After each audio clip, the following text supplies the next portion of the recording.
வாயார வாழ்த்த இந்த ஊர் வரும். ஊர்கோலம் போக மணித்தேர் வரும்.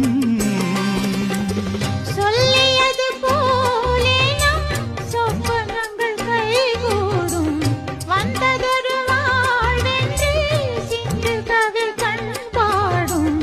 வளைக்கரமும் துணைக்கரமும் வரைந்திடும் தேன் காவியம்.